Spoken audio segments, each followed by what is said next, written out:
আগে একেবারে হাঁটতে পারতো না, এখন হচ্ছে বাচ্চা ডিভাইস ইউজ করতেছে, ট্রিটমেন্ট চলতেছে, একেবারে জোর নাই বলা যায়, খুব বেশি জোর আসছে তাও না, যেহেতু বাচ্চার পিঠে একটা বড় টিউমার ছিল জন্মের সময় এবং ওই টিউমারটা হচ্ছে গিয়ে অপারেশন করা হয়, জোর পাবে না এটাই নর্মাল। কিন্তু বাচ্চার ডিভাইস পড়ার পরে আগের থেকে আলহামদুলিল্লাহ একটু হাঁটতে পারে, তাই তো? যে বাচ্চা একেবারে হাঁটতো না সে বাচ্চা আলহামদুলিল্লাহ আগের থেকে ধরে ধরে একটু হাঁটতে পারে। আর ধরা ছেড়ে দিলে কটু হাঁটে,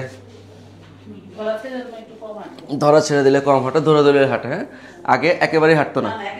যাও তো ওখানে একটু, ওই যে ওখানে একটু হেঁটে যাও তো, যাও যাও যাও যাও যাও যাও, ভয় পাও না, ওই যে যেখানে। হ্যাঁ, আলহামদুলিল্লাহ মায়াঙ্গো বেলেঙ্গিসিলির বাচ্চা অপারেশনের পরে এখন হচ্ছে গিয়ে কিছুটা শক্তি পাচ্ছে, ডিভাইস পরে হাঁটতেছে, আর হচ্ছে গিয়ে ট্রিটমেন্ট চলতেছে রেগুলার। আজকে কত নম্বর ফলো আপ?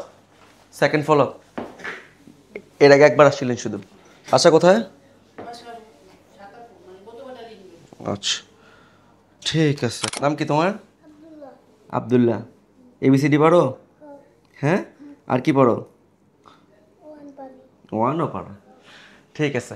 বাচ্চা হচ্ছে গিয়ে যাদের হচ্ছে গিয়ে মায়াঙ্গো মেলিঙ্গোসিলি থাকে, কোমরে পিঠে টিউমার থাকে, ওদের অপারেশন করতে খুব আর্লি। ওর কয় মাস বয়স হয়েছিল? 3 মাস? অপারেশন কতদিন আগে হয়েছিল?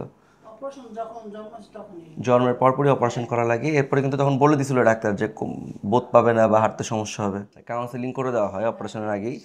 এরপরে হচ্ছে গিয়ে বাচ্চা কমপ্লিকেশন নিয়ে আসে জানুয়ারিতে। এখন আলহামদুলিল্লাহ অনেকটা ভালো, ডিভাইস পরে হাঁটতেছে। এই হইতেছে গিয়ে আবদুল্লাহর অবস্থা।